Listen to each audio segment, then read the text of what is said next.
In studio. But first, Bob Rae is Canada's ambassador to the United Nations. He joins us now from New York. Ambassador Rae, thank you very much for making the time. Thank you very much, Vashi. Good to see you again. You as well. We just laid out what Canada announced today. I know you're familiar with what our allies have announced today as well. My question is a simple one. Is it enough to deter Putin from more aggression? Well, I think we first of all have to pay tribute to the heroic resistance of the Ukrainian people and the Ukrainian military. It's not simply going to be up to either one or the other. It's going to be a combination of the determination of the Ukrainian people and the determination of Canada and its allies. I think these two things combined are going to have an impact on the Russians. I think the notion that they can just march in, there'll be no resistance, I think is quite false. And I think it's very important for us to do everything we can to support the Ukrainian people and all of the institutions in Ukraine at this very, very difficult time. I think we have an obligation to do that. When you talk about doing everything we can, there is certainly a discussion about and pressure or an ask from various representatives of Ukraine to throw more at Putin now, to not take such a staged approach. What is your perspective on that? Do you think that the staged approach that it appears, for example, Canada is taking more sanctions to come to match further aggression, for example, like, is that the right approach, or should we be throwing more at Russia in this moment? Well, I think it's important for us to make sure that we're working effectively together. The fact is we have a coordinated effort. I think that's the key. For sanctions to be effective, they have to be as universal and as broad-based as possible. And I think when you consider the steps that are being taken, including the German decision to halt the import of Russian gas, for example, Nord Stream, you look at the efforts that are really crossing a number of frontiers of society. I mean, these are the most broad-based sanctions we've imposed on any country, and I do believe that they're having an effect, and I think they'll continue to have an effect. And I think we also have to remember, as I said, the incredible power, the resistance of the Ukrainian army and the Ukrainian people. How unified are various allies, the ones you're referring to, in making these sort of concerted announcements where sanctions are concerned? And I'll explain why I'm asking. I listened to President Biden's press conference earlier today, in which he was asked, and the Prime Minister received this question too, for example, why are you not sanctioning or kicking Russia out of SWIFT, which is this, I've discovered in the past few weeks, this very important mechanism that exists for banks, basically internationally, to communicate with each other, kind of a Gmail for banks. And President Biden said that the Europeans had not signed off on it.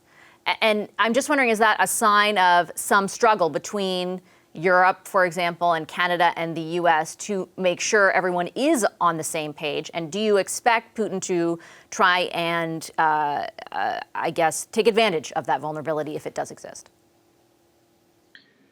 Well, I'm sure that President Putin will be trying to do what he can, but we have to do what we can. And I think the important point to stress is the importance of unity.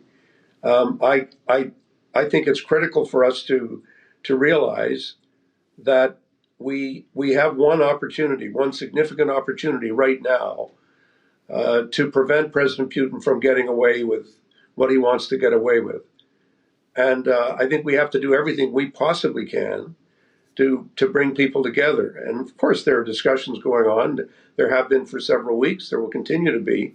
But as I said, what is remarkable is that so far, this is the most broad-based series of steps that we've been able to take against any country engaged in this kind of activity.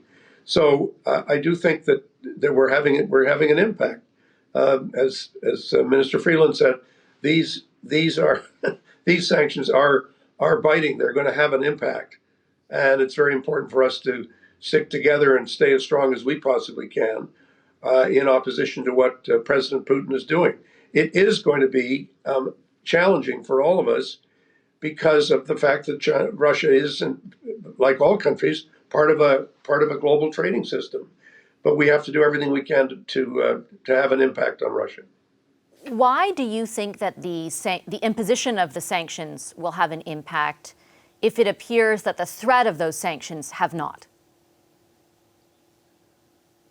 Well, it's a simple reality of events. What is the impact of saying you're going to do something as opposed to what actually happens? Do you think there is? I guess. Do you think there is a difference for Putin? Oh well, yes. I mean, the collapse in the Russian stock market, the collapse in the ruble, the impact all these things are having is extremely significant. And I also think it's important to stress and I continue to do so, the way in which the Ukrainian army and the resistance of the Ukrainian people has also been able to have a real impact on Soviet efforts that are being made to take over the country. You said a few minutes ago, you described sort of the efforts of allies in preventing Putin from getting away with what he wants to get away with. How would you describe what he wants to get away with? I think the attack is far more broad-based than many people had predicted. I think it's very clear what he wants to do. He doesn't recognize the existence of Ukraine as a separate country. He wants to control its economy. He wants to control its political system. And he wants to do everything he can to establish a government that will be the government that he wants in Ukraine. He can't do it without really breaking every international rule, every rule of the charter, and without ignoring the existence of Ukrainian democracy. And that's why I think he is going to continue to face an extraordinary amount of resistance from the Ukrainian people. You can't just ignore the political will of 44 million people. You can't just pretend it doesn't exist. And I think what President Putin is trying to do is an outrage. And I think that he is going to face an incredible amount of resistance from the people of Ukraine and from the democratic voice of the people of Ukraine and from its military resistance, as well as from the steps that we're taking to support that resistance, to support the government and the army of Ukraine, and also to make sure that the sanctions are having an effect. And there's been an incredible amount of effort that's gone into really trying to pull this coalition together and to have the kind of impact on the country that we're clearly having. Just quickly before I let you go, Ambassador, you said some people were surprised. Were you surprised at the scale of the offensive in the last 24 hours?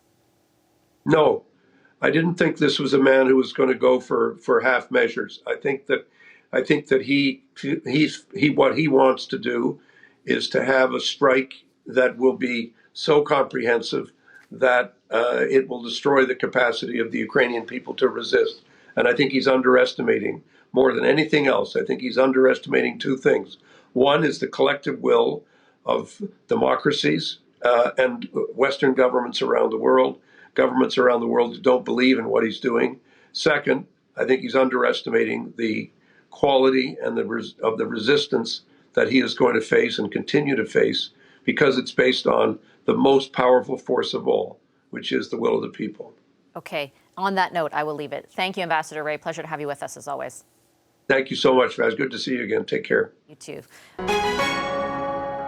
Hi, I'm Vashi Capellos, host of Power in Politics. See more of our show by subscribing to the CBC News channel or click the link for another video.